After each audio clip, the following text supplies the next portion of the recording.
والصلاة والسلام على أشرف المرسلين سيدنا محمد الصادق الأمين. Good morning, my students. Welcome to, I think the 16th class of American Literature. Today we are supposed to finalize the book, Huckleberry Finn. I know that there will be a presentation, but usually we are going to talk about today general things like themes, plot, conflicts, symbolism, motifs. Okay?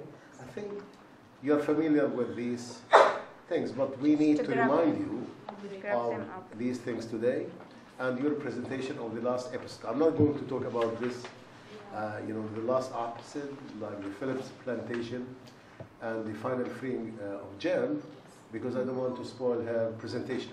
Yeah. But I will start by showing you a couple of videos from the YouTube. I like them. They talk about symbolism, motifs. You can watch them, but this will help us in our discussion in a minute.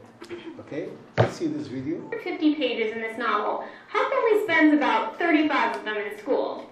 And even then, let's just say that his attendance wouldn't earn him any awards. So how is this novel's central theme about education? Let's take a look.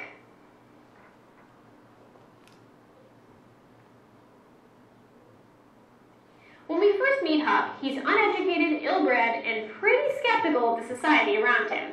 Just think of Huck's take on religion in Chapter 3. I says to myself, if a body can get anything they pray for, why don't Deacon Wynn get back the money he lost on the pork?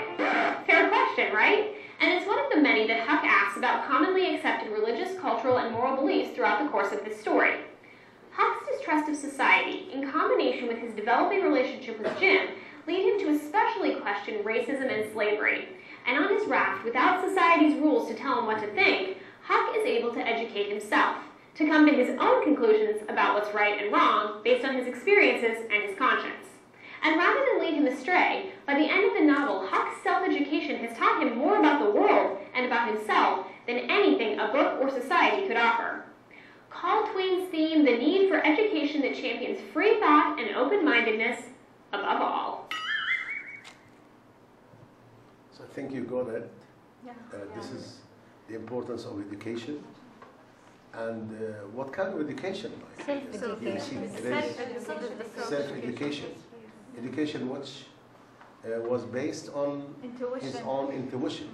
Education which was derived from nature, derived from his own impulse. Education which was completely the opposite of the teaching of a hypocrite society, of a corrupted society.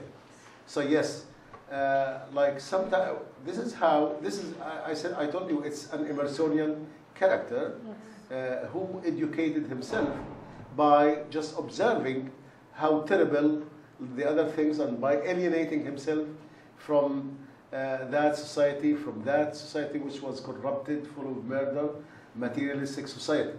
So yes, one of the major themes is like self-education, how you educate yourself, how you try to develop your moral code and to reach to this standard to differentiate between right and wrong. And we saw it was not an easy for him, like because after observing all these atrocities committing by human beings, by religious people, Miss Watson, Douglas, and others, after seeing how his pub was after the money, how he was just drinking, he was not. So he escaped and tried to educate himself. He read some books, but the main source of education was his dealing. Okay, nature is there, but how to deal with people. And all the time it was his experience, his intuition, which told him what is right for a human being or what is not right. Okay, so I'll show you another video. This is about one theme. It means when we say one theme, it means we have more than one theme, and this is what we are going to discuss today. Like, I don't want to tell you what other themes like you think We have, okay, we have self-education, Yes, slavery, search for identity. Search for okay, feminism. Social hypocrisy. Feminism is not like a theme, but like Social hypocrisy or just social hypocrisy. Okay, what else? Telling lies by her. Okay, we'll see all these things like I made today, like just titles about the main themes. We can add to this list later. Okay, let's see video number 2.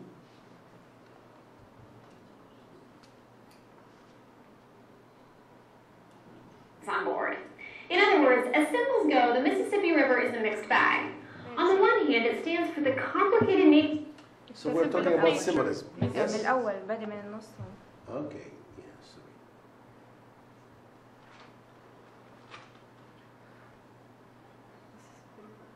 Mark Twain was a riverboat pilot on the Grand Mississippi.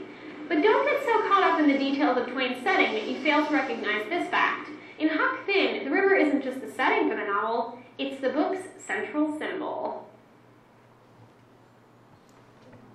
It's not the only symbol, though. Yeah, it's the It is central. full of symbolism, but this is the central symbol. And I want you, like, to know how to deal with this symbol, because, you know, the river stands for what? Freedom. For freedom. But is this freedom, like, if you look at the course of the novel, like, do you think that this river is, like, easily No. flowing or coming to being? You know, it has a lot of obstacles on its way, like, you know, a lot of Storms, fogs. storms, fogs, and, Yeah. you know, mountains, whatever. So it's not an easy. Like there, Huck's life. yeah, it's, so how does this river parallel the journey of Huck, the journey towards freedom, the journey towards self, you know, realization? Okay?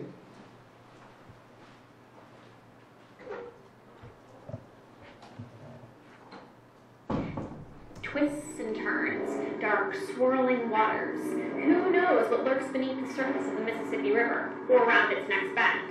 Well, Huck and Jim encounter their fair share of trouble on the Mississippi. There's the floating house with the dead man inside in Chapter 9. There's the wrecked steamboat in Chapter 10, the one with the criminals on board. In other words, as symbols go, the Mississippi River is a mixed bag. On the one hand, it stands for the complicated nature of Huck's journey. The trouble Huck and Jim encounter on the river make it a symbol of turmoil. The turmoil of the South at that period in history, and the moral turmoil Huck faces as one wrong turn on the river takes them deeper into the South, and Huck has to figure out what to do with Jim, help him or send him back to slavery. On the other hand, the river is a symbol of freedom. It's the one place where Huck and Jim can be authentically themselves, free from any of society's rules.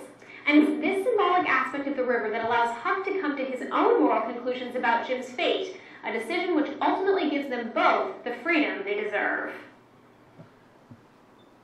Okay, very interesting. Like how this river is, I mean, a central symbol of the book.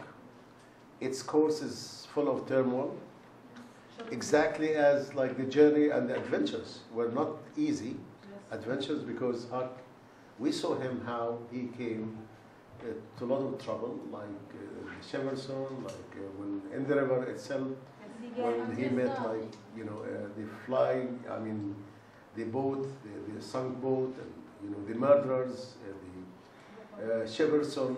So the whole novel was full of trouble. Exactly those troubles parallel the troubles he had in his life, parallel the troubles of the river itself. So the river was this uniting symbol of the whole book. And we talked, if you remember, like right from the colonial period or the Puritan period, allegory was a main feature. Here we have a developed system of allegory, you know, a developed system of symbolism, which we say is a distinctive feature of American literature when we're talking about symbolism and allegory. Okay, we'll go to another video. In fact, there are a couple of them, like 5 or 6 videos. So Because you can, they're only 60 minutes, 60 seconds. no, they are like, I don't know, this is Like they're very short one. very short. Yeah, and Did you watch them? No. As you see today, we're going to see like these themes to discuss them further. Major or Huckleberry film major themes. What are the major themes you think? Okay, you mentioned some Slavery themes. and racism. Slavery, Racism. you know, and racism. Friendship. Friendship Family. is, yes, a major theme. Mockery of religion. Uh-huh. Religion. Religion. Satire. you know. Humanity. Humanity. Humanity, what do you mean by humanity? Is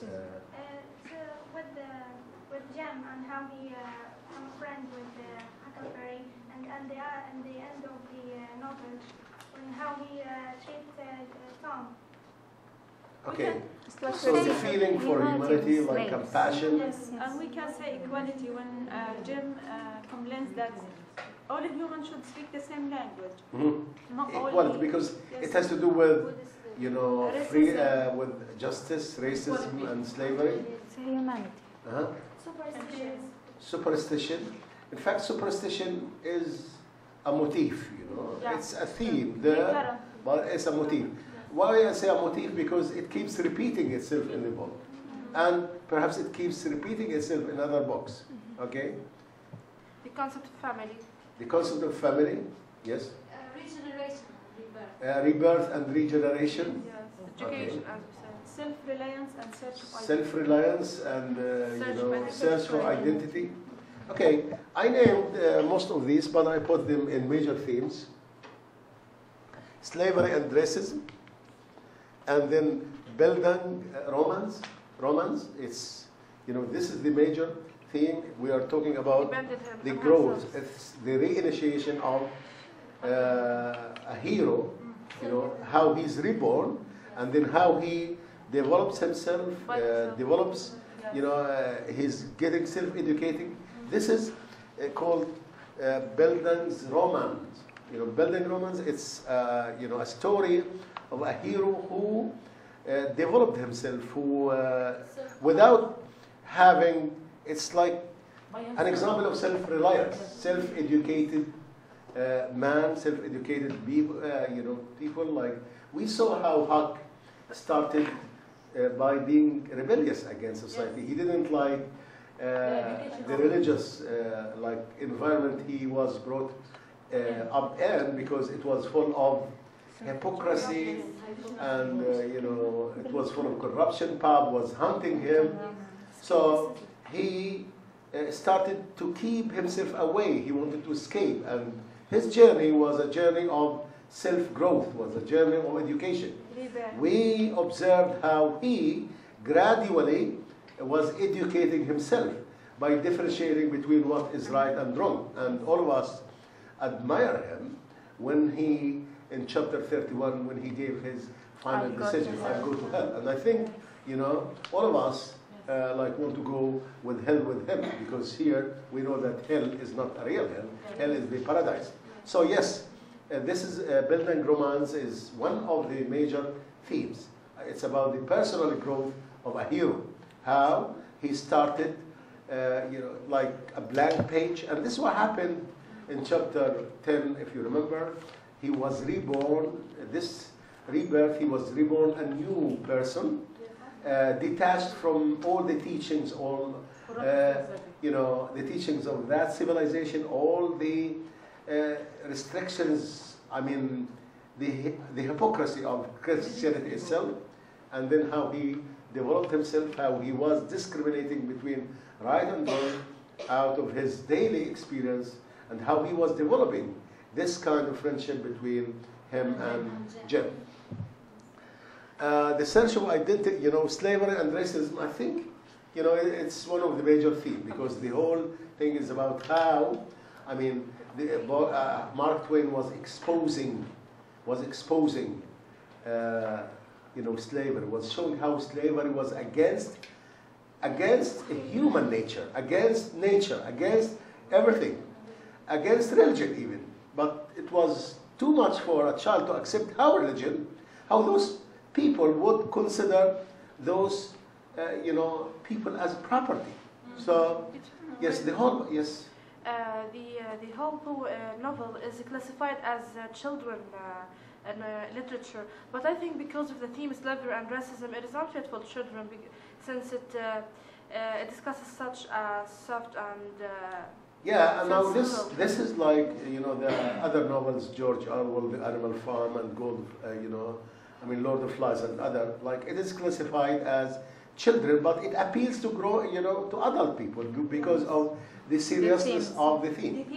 We know that this is what we call anachronistic theme. What I mean by anachronistic, because this was written 20 years after the Emancipation Proclamation, which was taken by Abraham Lincoln in the 1860s. So this book was published in the 1880s. So we're talking about 20 years.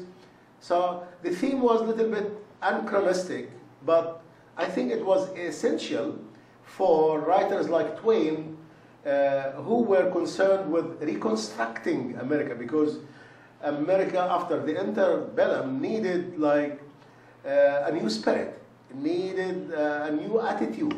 So he was reminding, those Americans of the atrocities of,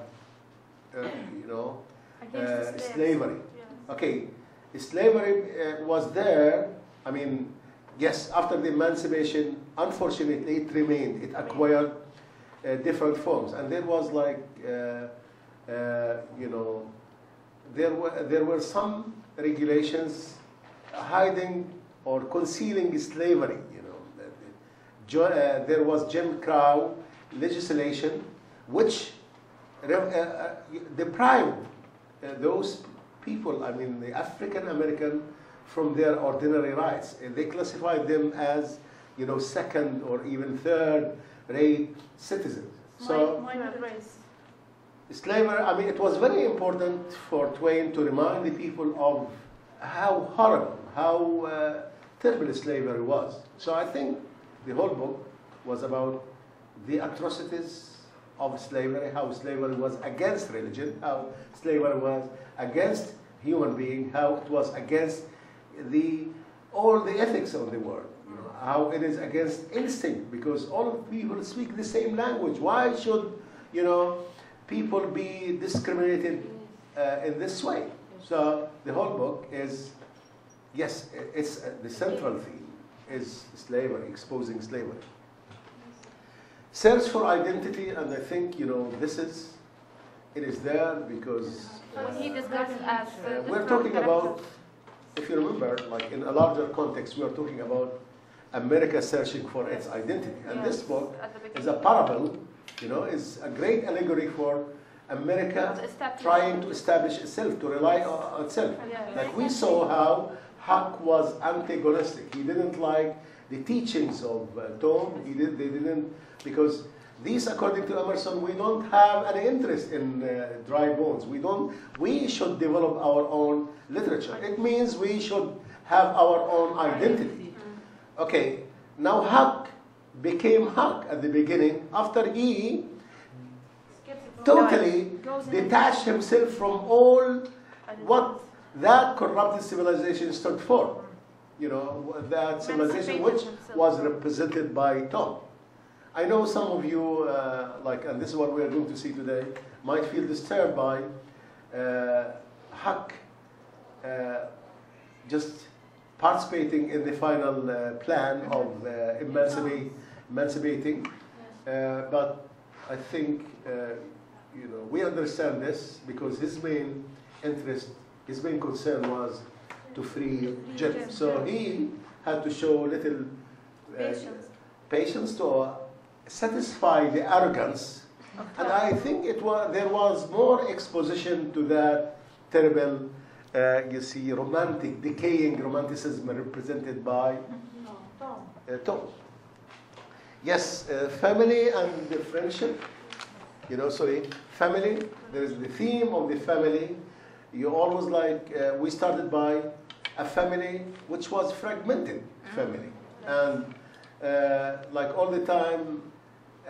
There was this image of a united family, but Jim's family.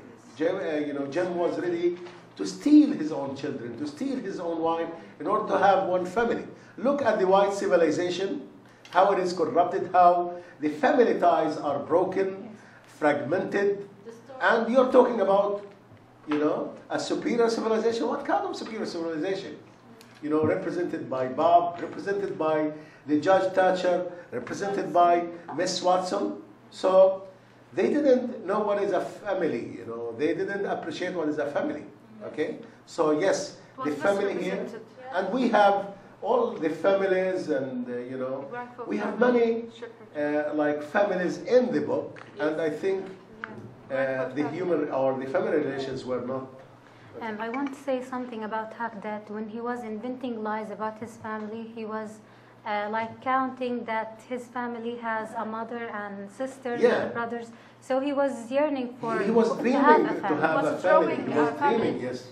You can use all these things to support this theme. Family is not spiritual, but totally materialistic. Yes, so the family was based on the family. In the white culture, in the Christian culture, was based on superficial, materialistic. So there was no sense. I think this book addresses, or it projects what a good family or how a good family should be. Okay. Yes, you talk about friendship. Friendship is one of the main themes. How you are ready. We saw how Jim was ready to sacrifice himself for his friend, for his companion, and how Huck risked everything for the sake of protecting his friend. How he was patient, how he put up with the king, the duke, how he chose to go to hell like for his friend. So he was ready to do everything for the sake of his friend. So friendship is, all these are positive things. So it was a book which has a substratum of themes. It's not, yes, slavery and racism are is the main theme, but we have other themes in the book. One of the themes which I like discussing is the metafiction. And I think metafiction, it's like a motif here becoming. Everywhere. Like metafiction, it has to do with this parody of like sentimental literature. These lies told by Huck, like those lies stood for, they were symbolic. Like the American needed to tell their own story. A story which, like when you tell a lie, it means you're not satisfied. Okay, so I don't want to say like our Huck was genuinely a liar, but this is a symbolic gesture from Twain himself. Like, yes, the American needed to retell to tell their own story. They don't have to repeat the stories of other people and other cultures. So metafiction is there with the lies, with the satire. Even the book opens with this like direct talk to the reader, like, hey, if you are interested in the truth, I'm not going to tell. If you are looking for a moral, you are going to be executed. So what kind of book which is addressing the reader in this way? So it's full of metafiction. And even the last episode, which we are going to discuss today, is full of metafiction because like the atrocities, or let's say the silly, the trivial, the trivial things of the sentimental fiction. Those fantasy, these imaginative things are being parodized to the extent that they are rendered very silly, which are not good for the practical American. America, like they don't believe in this, let's say, dreaming. So there should be practical. And it's an invitation for the American, hey, We have a new spirit. We have a new life. We don't have to immerse in the dreams of the past. We have to build ourselves. We have to be practical. Practical exactly like the practical mindset of Huck himself. Okay, freedom. I think we talk about freedom. Okay, motifs. You know, the motif of childhood. All the time we are reminded this is a child, and you know, this child is educating himself. This child, it's a book of children, but all the time we are reminded that, you know, we have a child who is developing himself, who is reborn, and you know, we have this reinitiation, like the theme which we talked about. I mean, these motifs are related to the theme I have just expounded. Superstition, not superstition, superstition. Spelling mistake, my poor dictionary betrayed me. Okay, superstition. Okay, superstition adds flavor, adds suspense. Yeah. But as we said, it's a motif to remind us, okay, like that Jim had something to contribute to the whole the novel and the friendship. Yes. And again, if you contrast superstition with Christianity, you find that superstition gave Huck a way to, you know, further ask about things. It was an opportunity for him to further his curiosity, and at the end to expand his knowledge. So, see what I mean? So this superstition was there. It was not for the sake of ornamentation, but for the sake of arousing the curiosity, for the sake of creating suspense, for the sake of showing that those people, I mean the African American, you know, they have their own culture, they have their own folklore, they have own, so it is there. And of course, as we said, this adds flavor to the book, and it makes it, yes. However, we have another character at the end who is not, who is taken as a slave with Jim, and he is also fond of superstition. Yeah, like when he prepared the pie for the witches, the witch pie. Now, the question is, what is Twain's purpose from this attributing superstition only to Huck, to Jim, and only to slaves? So it's like, you know, he wanted to say like, hey, are they ignorant, for example? No. They have, because sometimes like interpreting like the superstition, interpreting how it's part of wisdom. Like, and you're learning. Okay, you're listening and your curiosity is aroused. So I think like if you interpret a dream, if you interpret like something, this provokes you to think. This provokes you like to use your imagination. So this is very important motif. Yes? For us as the readers, superstition stands for like foreshadowing to what will happen. Excellent. Yeah, for so it has technical problem. Yes, it has technical problem. Sometimes we know that when a snake bit him, so they expected that they will be in trouble, and this is what happened. So this is wonderful. Yes, it was used for technical purposes to foreshadow, you know, the certain things that might happen in the book. Okay, I know we are running. Okay, rebirth. We spoke about rebirth many times when we were expounding the chapter. Conflicts. Okay, again, this is not right. Right is not right. I made it on purpose because, you know, the right is not right. Huh? Yes, in the novel. The right is not right. In Huckleberry Finn, we have this paradox. The right is not right and the wrong is not wrong. And usually the whole conflict is between the right and the wrong. So if you, like the right, you know, like the wrong teachings of civilization and the right values of the individual, okay? You know, the wrong of society and the right of nature. The wrong of, you know, like the people and the right of the life on the raft. So we have, I mean, it is very general, but, you know, this conflict between right and wrong, it is there. What is paradoxical is like when he embraced to take the wrong thing, and that was like the most ironical thing. We knew that he was opting for the right, not the wrong. Society and nature, it is there. Society, corruption, killing, murdering, running after money. Money was, materialism. And nature, meditation, nature, altruism, nature, friendship, nature, care for human nature. Freedom. Nature means like, all the good values. Nature was a place of education. Nature was a place of relaxation. So it was the opposite. It was not, as the Puritan said, it was the place of the black man, the devil, the black man. Yeah. So nature was blessing the people. And Hawthorne,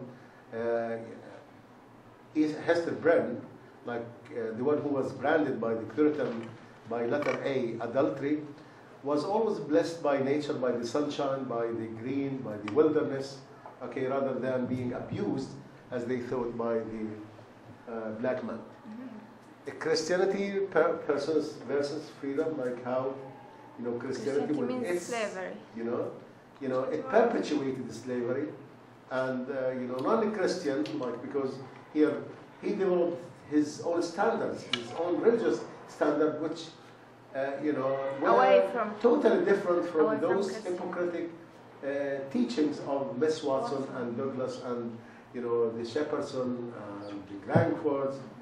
The Duke, all of those were scam. They were like not genuinely good people.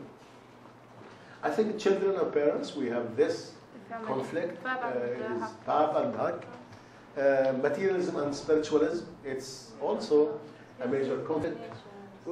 Thank God we explain these things, but just I want to remind you.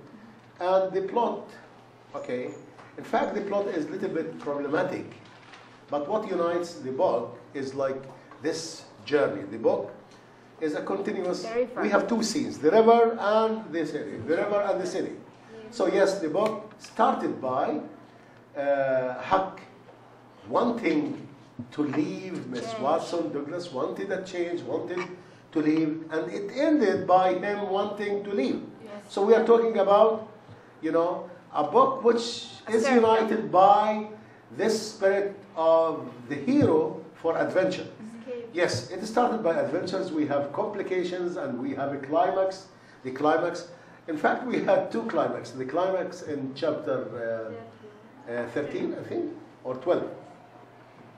Like when he wanted to return. I think it was in chapter 12. Then we have another climax in chapter 31. Okay? But I think the climax is the same. But the most detrimental one was in chapter 31. And then we have denouement, which comes at the end when,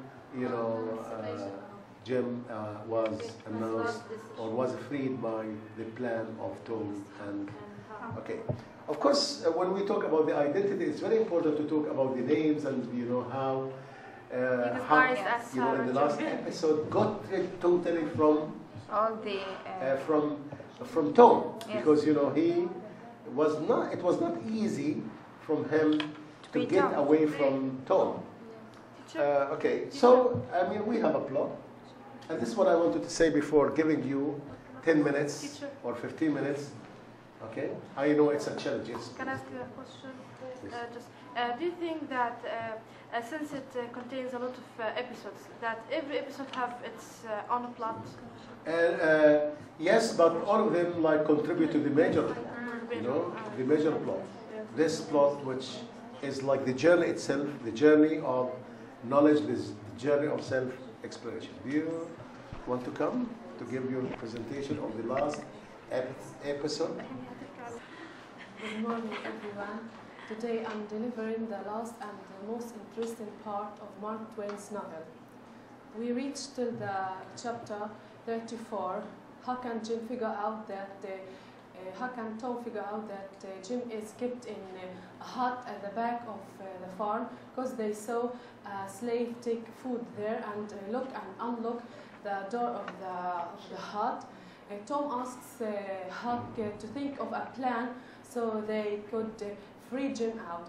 All the time, Huck thinks of easy and simple plans. However, Tom prefers the more interesting, full of adventure plans. They want to let Jim saw them, so they walk nearby the hut and make a sign for him that they want to rescue him.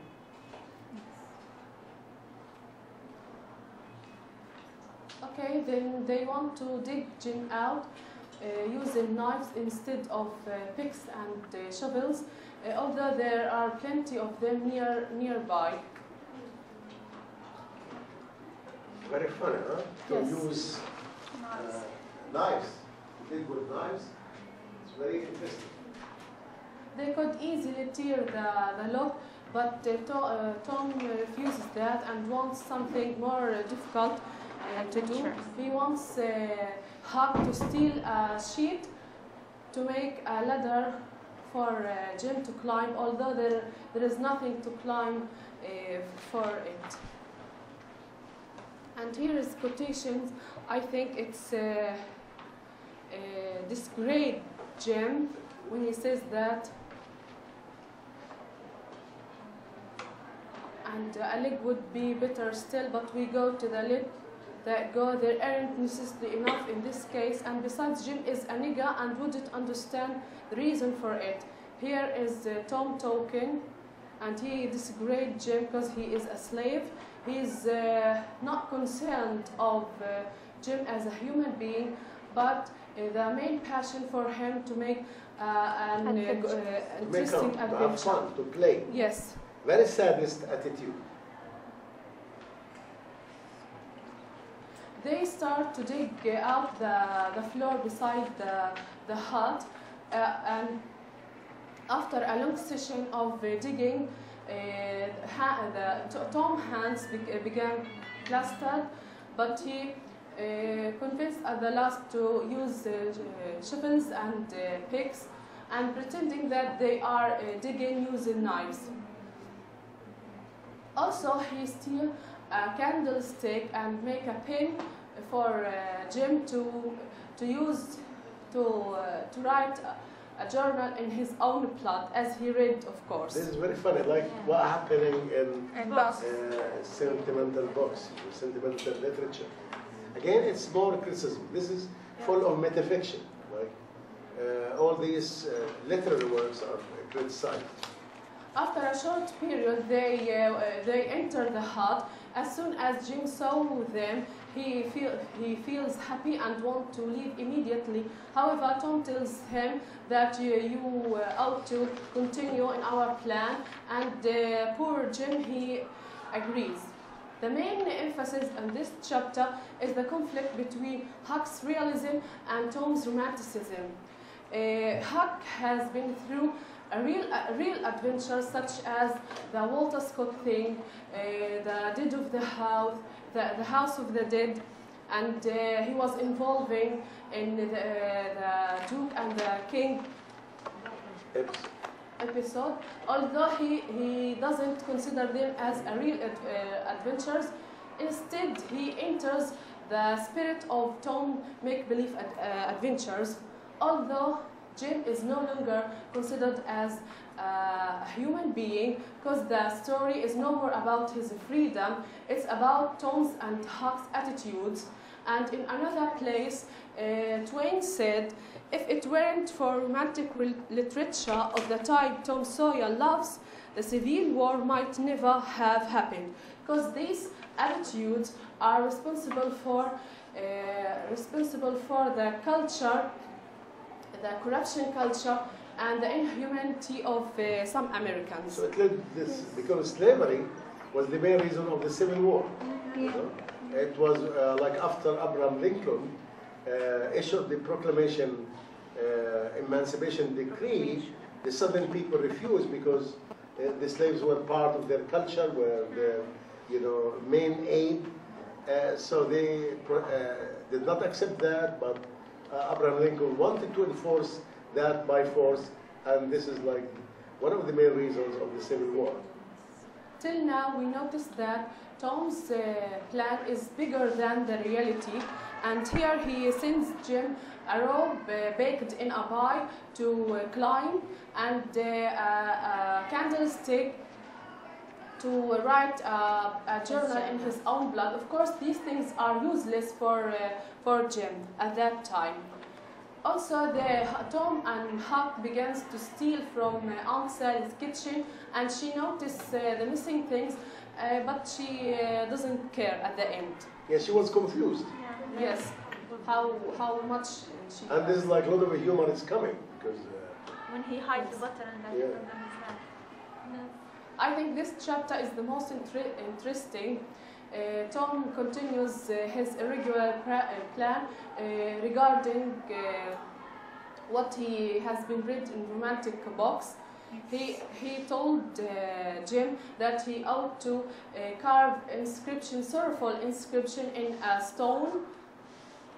Since there is no nearby stone, they need to get one. They face death while rolling it. They want Jim's help. They freed him, and then after they got the grindstone, they back him. Yes, return him back. Since Jim does not read or write, Tom has to write those or carve those inscriptions, and Jim has to follow these lines.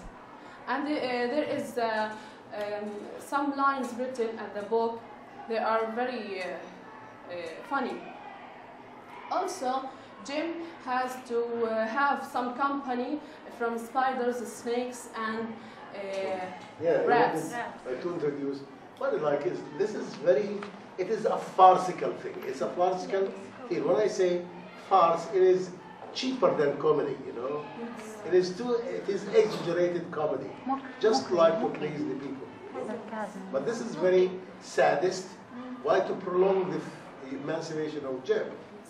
It is sadist, however, it exposes, again, that white culture, that white religion.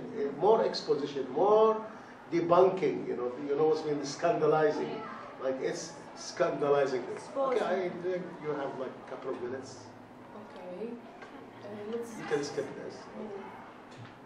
Then Tom writes two anonymous letters for the Phillips to tell them that there is a gang of cutthroat wants to steal Jim, and there are 15 farmers want to save or rescue Jim. The escape starts, and Tom has shot in his leg, although he feels happy and full of enthusiasm. Jim rescue his freedom for sake to get a doctor for Tom. Yeah. How human he is. How he is careful. White is true. At last, Tom tells Aunt Sally the whole story about liberating Jim, and finally Jim is free. Tom went to the Indian Territory for more searching for adventures, and Aunt Sally wants to adopt Huck. Of course, he refuses. She wants to civilize him. He refuses. Thank you very much for this presentation. It's very interesting how to see this book ending, how it started, and this is like an evidence that this is an epic, a book, which shows how this character is involved, or our hero is involved in journeys like the Odyssey. He is always involved in going out and going out to get some wisdom, to get some benefits, and then he would try to use them in society. So I think by this we end, a very interesting book, and we end our lecture today. I wish you good luck, and I wish you to see Next week, reading Edgar Allan Poe, The Fall of House of Usher and The Raven. Okay? But this time we are taking a southern, again, a southern, because Mark Twain is a southern, so we are talking another southern writer, but with a different flavor, with a different taste. Thank you very much, and see you next week.